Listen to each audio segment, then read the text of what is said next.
Hey guys, welcome to this week's episode of Pretty Lonesome. Now,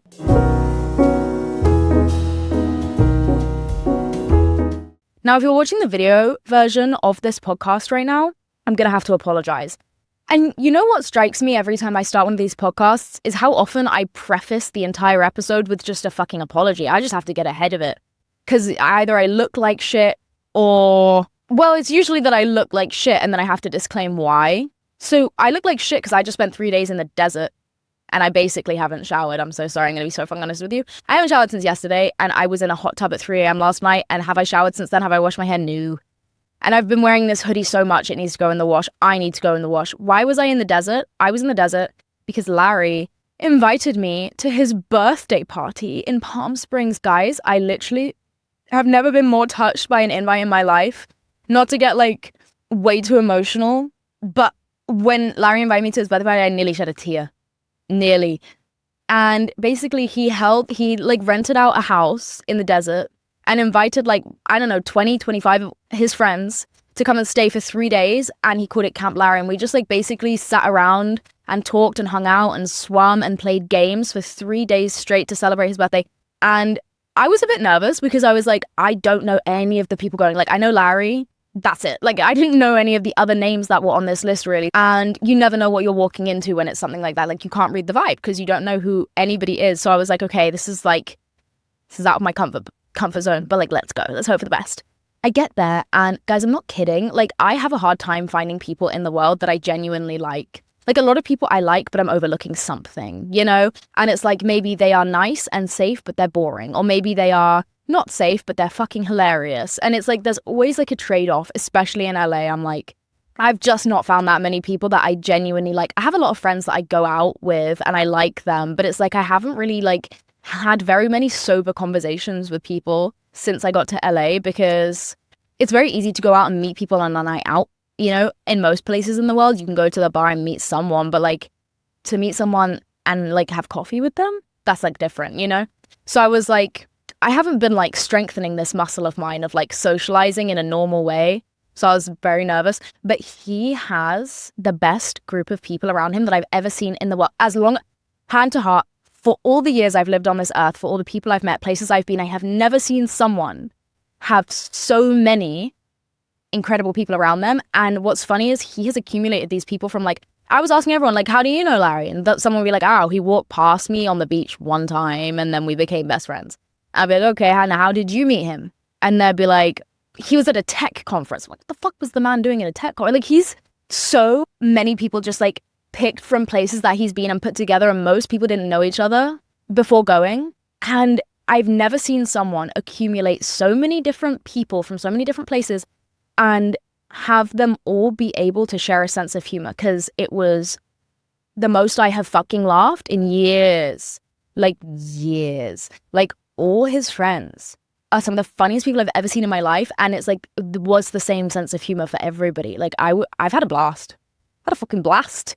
And have I showered? No. But yeah, I was off my phone in the desert for 3 days. And I've had so much fun. What was my point? Oh, disclaiming, because I just got back to LA. I just drove back this morning. Currently 5 p.m. I'm not feeling my freshest or my brightest, but I've had a big coffee and I'm ready to yap. So it's okay. Everything's fine. Everything is okay. And I also have indigestion, which I have indigestion every fucking time I sit down and film a podcast. It's because I drink coffee before I film and then I have to shit myself, but I can't because I'm in my car and I can't be bothered to get up and go inside my house. So I just sit here farting for 2 hours while I film, which sucks. Good thing that you can't smell me through the camera. They should make that though. I guess it's not really possible, huh? Anyways, what I was gonna do this week is a advice episode, because the good thing about doing advice episodes is I tell you guys to write stuff and send it to me on email. And majority of the time when people write these emails, they dish out some crazy tea to me. And then they'll put in the bottom of the email, don't read the details, or don't say this. This is just for you, just so you understand the situation. And then they'll be but give me advice on this. And I'm so you guys don't get to even hear it. But I feel like God, the tea that God must hear while people are praying and they just like don't hold back, and they're like, and then this, and then this, and then this. That's me with your emails. Anyways, I picked my favorites, and now I'm going to talk about them. Haha. Because you know what? Sometimes it's fucking refreshing to have, you know what? I feel like sometimes when I sit here and I give anecdotes and whatnot, I'm like, it's not that I think that you guys are judging me, but you could, because I'm just like putting my cards on the table. I'm just like putting my cards on the table all the fucking time. How about we switcheroo and now I get to judge you? Not that I think you guys judge me, but just in case. Gotta keep the status quo equal. You know what I mean? Also, I burnt my nose. So if I can't tell because I have shit eyesight and I can't see my reflection in the... I think I look really like a teenage boy today. Do you know what I mean? Okay. So let's get into... Let me find my screenshots. Oh, this one? This one was so interesting to me. Okay, let's get into the emails. Let's see what you guys are dealing with. Okay, this one was titled, Help, an epic trial, tribulation, and tale that I need input on. I thought, yeah? Okay, let's get into... It said that she basically met this guy on a fucking cruise. First red flag, by the way. I already think that you should just block him. She said they hit it off, they had a fling, and when the cruise was done, they stayed in touch. That's your second mistake. Actually, it's your third. The first mistake was going on a cruise, because those things pass around more viruses than a retirement home. Second mistake was having a fling on the cruise. Are you fucking crazy? And number 3, staying in touch. You have a death wish, I think. Anyways, after the cruise, they kept in touch. 2 months later, he flew back to her for a weekend, and they went to prom together. That's crazy. I like that, though. That's really fun. Congratulations. You did very intimate things, and after he left, you would have one very casual 30-minute phone call before he ghosts you. She confronted him, and he said that they should have a phone call tomorrow. He never called. He ended up blocking me. She's very hurt, and she would like advice about how to move on. Then she followed it up with the real kicker, so you can understand his character better. I am pretty sure he is trying to be Christian Grey from 50 Shades, genuinely. He has a thing for helicopters, he also has the whole domination thing, is weird about kissing and sharing beds, is a wealthy rich guy and the son of a CEO. See, that's the kicker for me. Wealthy rich guy and son of a CEO, I'm gonna need you to pause. Immediately pause. You said prom, so I'm putting you in like high school. Wealthy guy, son of a CEO, cut the shit, his dad is rich. Let's just get that one fucking thing straight, okay? His dad is rich. Yeah? It's not him. He doesn't have access to that money. He grew up rich. But if he's about to graduate high school, he's about to he's about to have less access to his father's money, if anything. Okay. So moving on. Very experienced sexually. I'm sure he is. But seems to target inexperienced brunettes. And he has an ex that he's obsessed with. And in the last conversation, he told me he was thinking about going to visit her to get closure. Brackets. Guys, brace yourselves. He refers to her as a number, by the way, because he numbers his sexual partners. Anyway, I guess I just need advice about how to move on from this villain. And I'd love for you to dissect his character. I'll dissect his fucking character for you, my princess queen. He refers to her as a number, by the way, because he numbers his sexual partners. I wish you had included the information. I guess you can't because it's too specific, but I just really want to know what number was she and then what number are you? Was there anything? I'm imagining she's 17 and you're 45 and they've been broken up for 3 weeks. Do you know what I mean? Anyways, it's besides the point. Numbering your sexual partners is the most insane villain behavior I have heard of in a minute, and I'm genuinely in awe. Because you know what? A lot of people do evil things, but they're not creative. Do you know what I mean? There's a lot of people in the world who will fuck over an ex, and it's yeah, they cheated on someone, and it's no one saw that coming, you know? And it's what's wrong with you? It's they're gonna phone up their ex after you guys break up and rebound with their ex, and it's almost offensive, because it's what is the word I'm looking for? It's just bland, you know? It's there's a colloquialism to it of oh, what did your ex do to you? Oh, rebounded with his ex. You don't even have to speak a full grammatical fucking sentence. You don't even need a predicate, a subject, an object, nothing. You just need rebounded. And the person you're speaking to will go, oh, with his ex? And you go, mm-hmm. It's at least give me a story to tell, you know? But your mans gave you a story, which I think is really interesting, you know? It's like, oh, what did they do that fucked you up? And it's like, you have to take a deep breath before you start to explain, like, oh, well, he would number his sexual partners. And he went back to number 15. Like, he left me for number 15. And then they'll go, oh, what number were you? And then it's like a whole nother thing. So I think in that respect, it's quite admirable what he's doing, you know? It's like the best villains in the movies are the ones who make like a super evil new invention. Think Dr. Doofenshmirtz. Like, the whole point of him was that every episode he was making a completely new contraption to demolish the tri-state area. And it was always gonna fuck things up in a completely brand new way for every single episode. And that's why he was a good villain. So he's got definitely a good career in front of him, I would say. Yeah, for sure. That's ballistic. He has a thing for helicopters is also really funny. He has a thing for helicopters. Like, I want to know what the thing is. Like, does he like watching them? Does he like riding them? Does he just like want a fucking one? Like, what's the thing, you know? It's also, I don't know, the only way I would respect anyone having a thing for helicopters is if they own a helicopter. Don't tell me that you have a thing for helicopters if you don't have one. Let's say hypothetically, you tell me you have a thing for helicopters and you mean you want a fucking one because it's your fantasy. Whatever, fine, have your thing. And it's like, okay, well, what's your solution here? Like, are you gonna make me fuck you in a tourist half an hour overpriced helicopter ride? And then that's how I'm gonna have to see you? You're gonna do that to me? Or are you telling me you have a thing for helicopters because you're soft launching the fact that I'm about to get into one? Because unless it's that, I'm going to need you to shut the fuck up.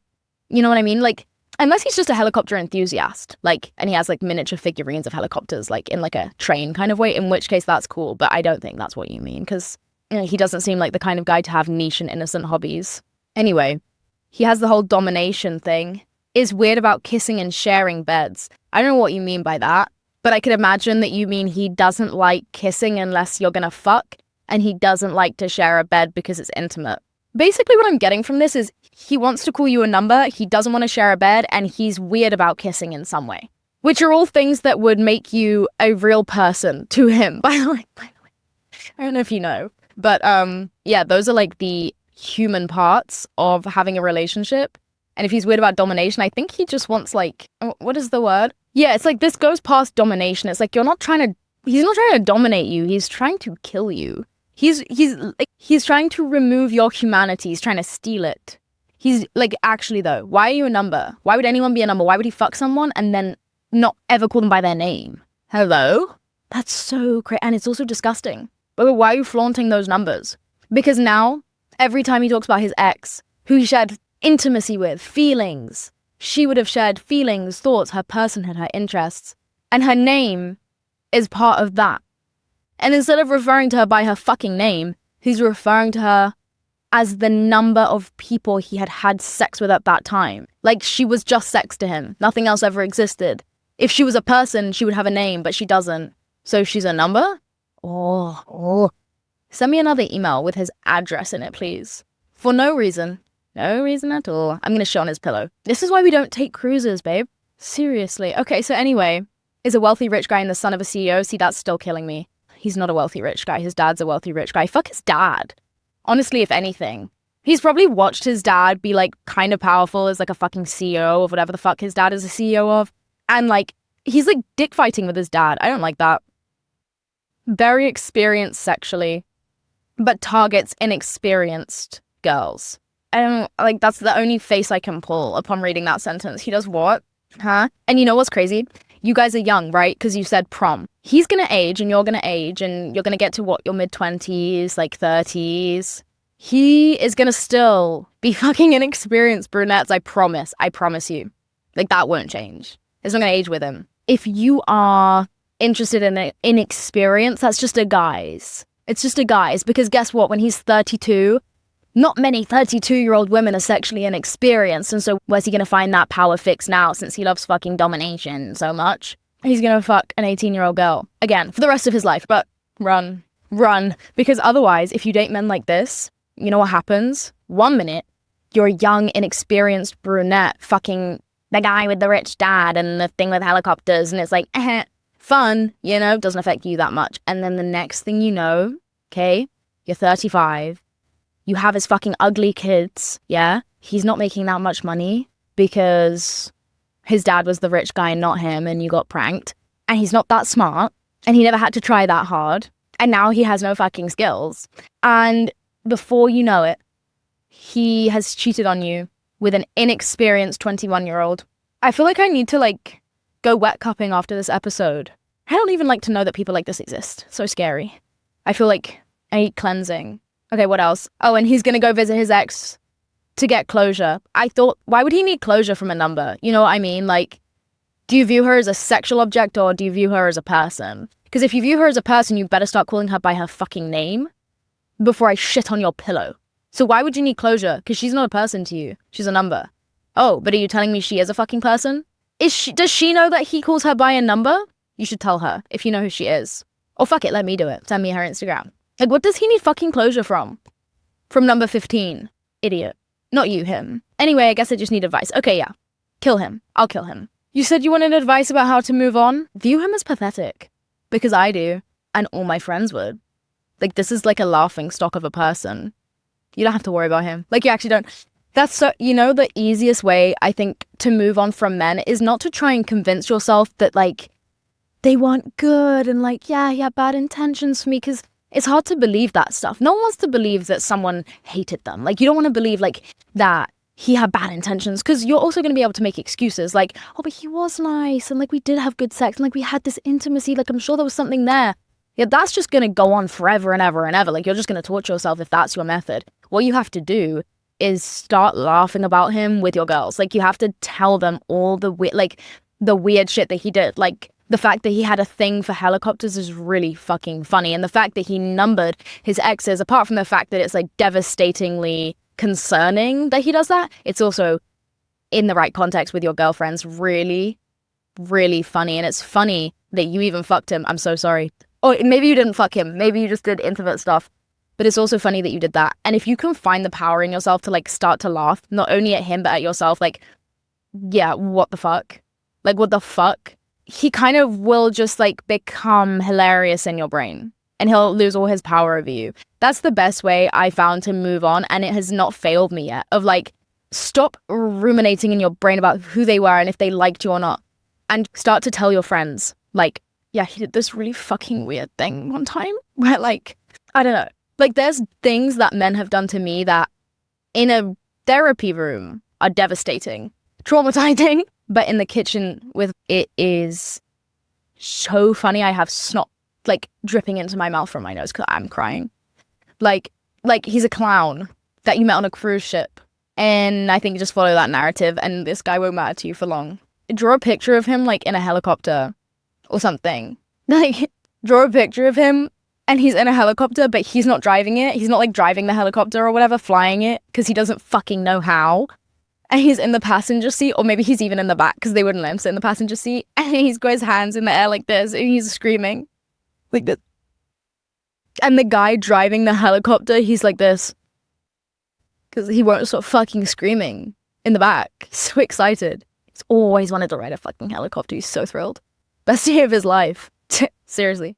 Best day of his life. Oh, just picture it. If you can't draw, just think of it in your mind's eye, okay? That should do it. That should do it. And it's like, it's not mean. You're not bullying him. It's just like, of all the things you chose to tell me about this man, you included, what, like 5 anecdotes about him, and one of them was that he fucking loves helicopters? It's hilarious. And anytime you see a helicopter from now on flying in the sky, I want you and your friends to point at it and say, oh my god, look, it's, and then say his name. And be like, oh my god, do you hear that?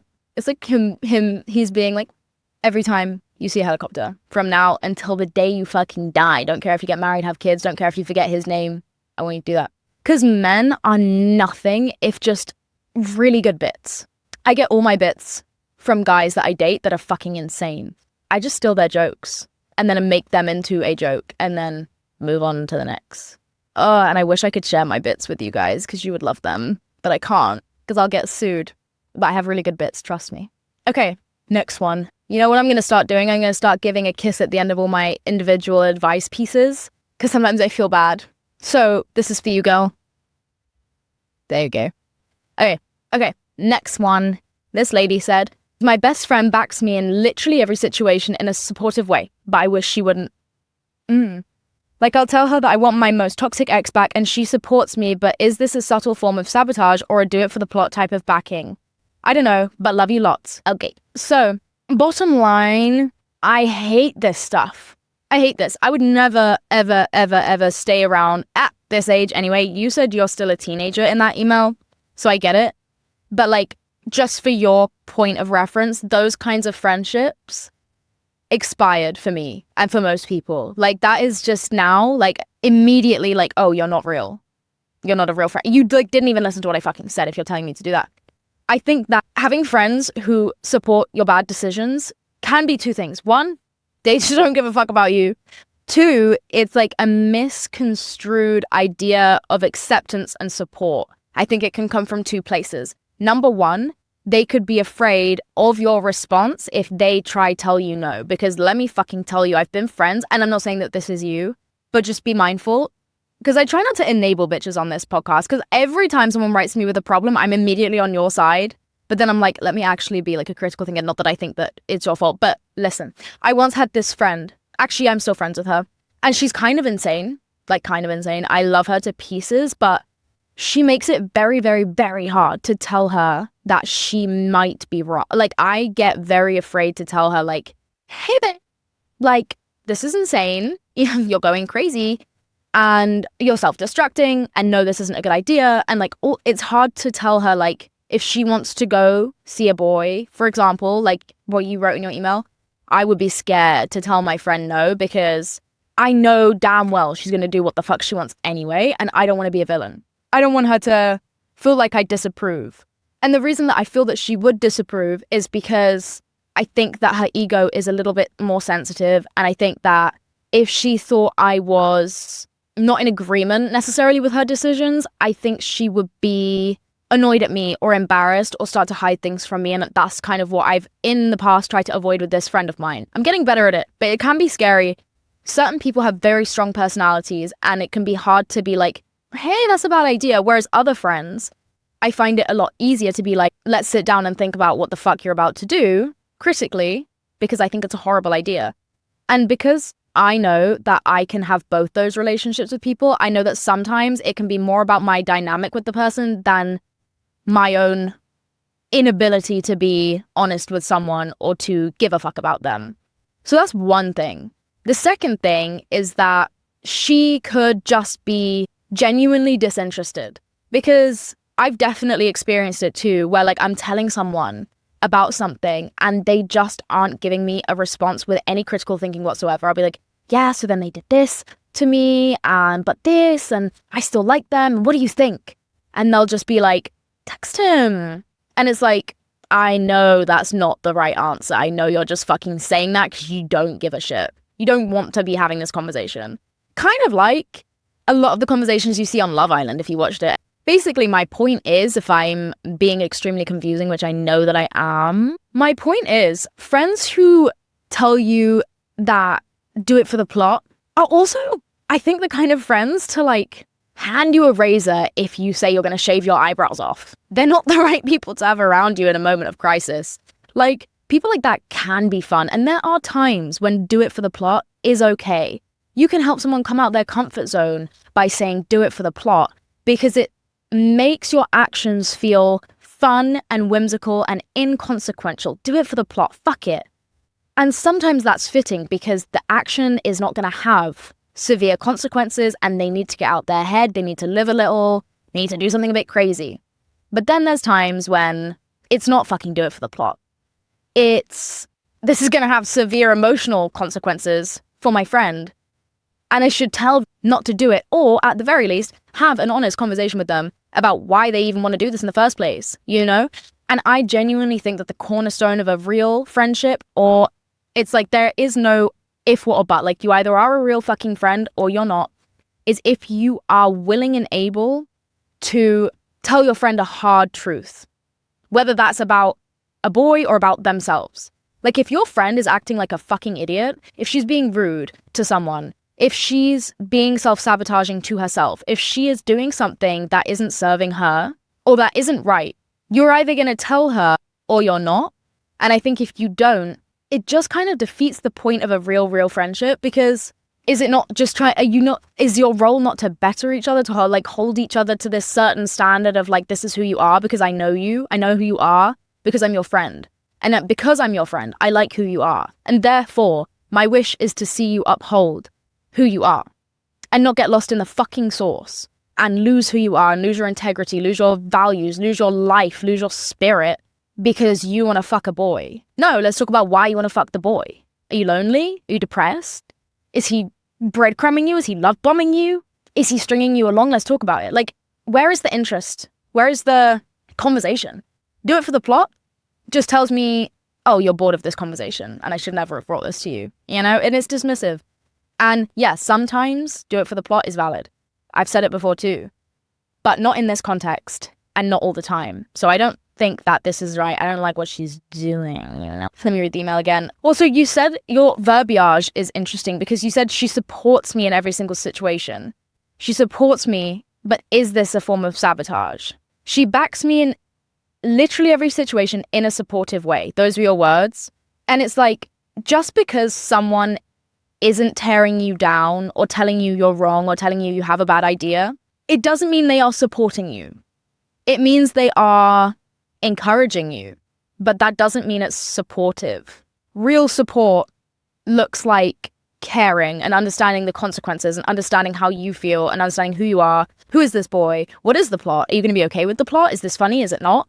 And that none of that's happening. She's just thinking about something else. I don't think she's listening to you. I don't think she but also it can be hard when you're younger to know how to say to a friend, this is a bad idea, or to really know how to have those conversations around because I think even you said it yourself, she supports me.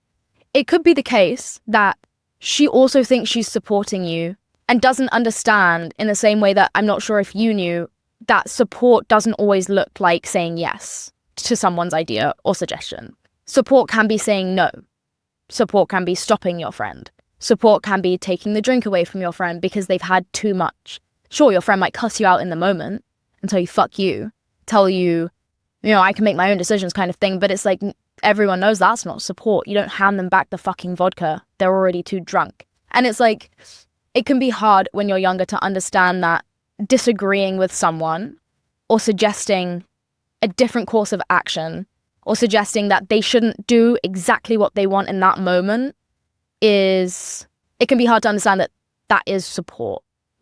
Support is not just agreeing with and backing up. She is backing you in everything, but no one should ever, ever back anyone in anything because nobody is right 100% of the time. And it's her job as a friend to not do that. But it can be hard to understand that, I think, especially when you're a teenager.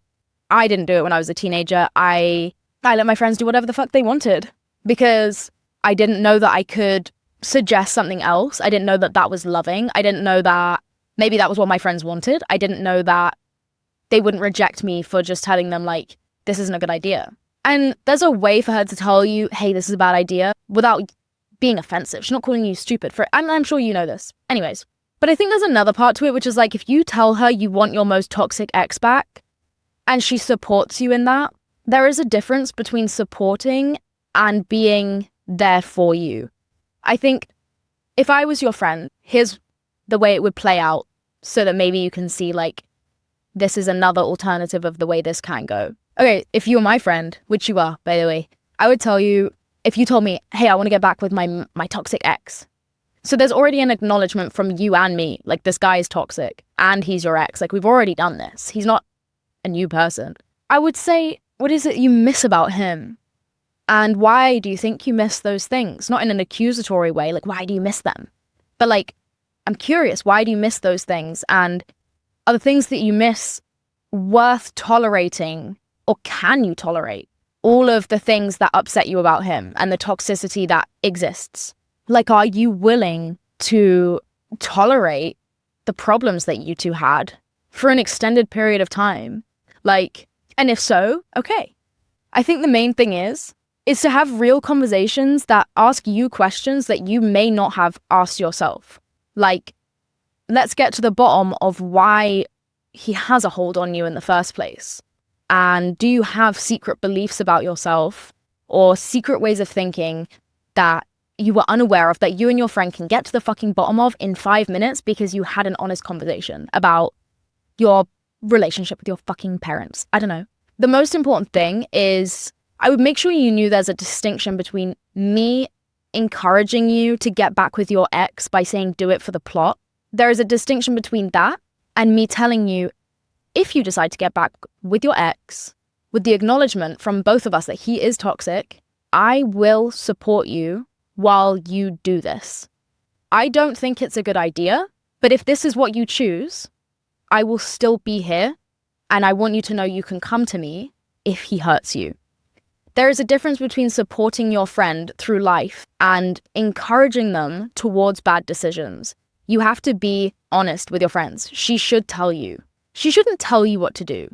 You guys should be able to have conversations where you are just able to analyze and maybe make a more informed thought process, make a more informed decision on why would you go back to this toxic ex.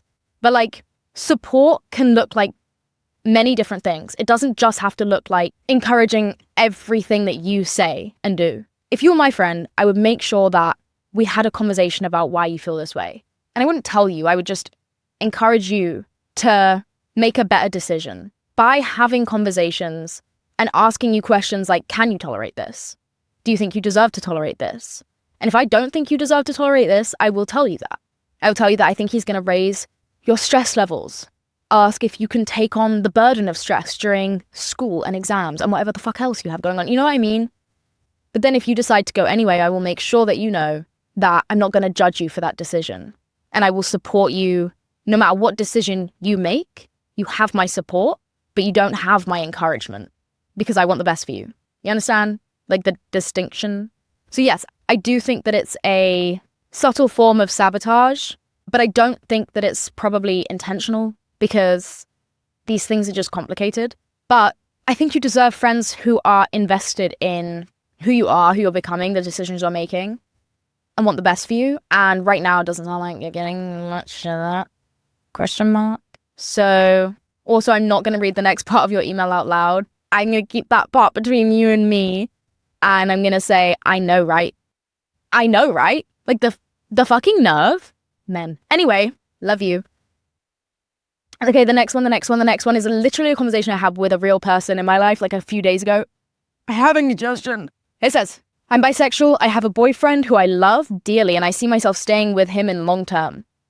But I can't help but feel like there's a huge part of my identity that's lost to me. I've been bisexual my entire life, but I've never dated girls before. I'm sad that I'll never experience that. What should I do? Break up with your boyfriend. Break up with your boyfriend. I don't know. Break up with the boyfriend.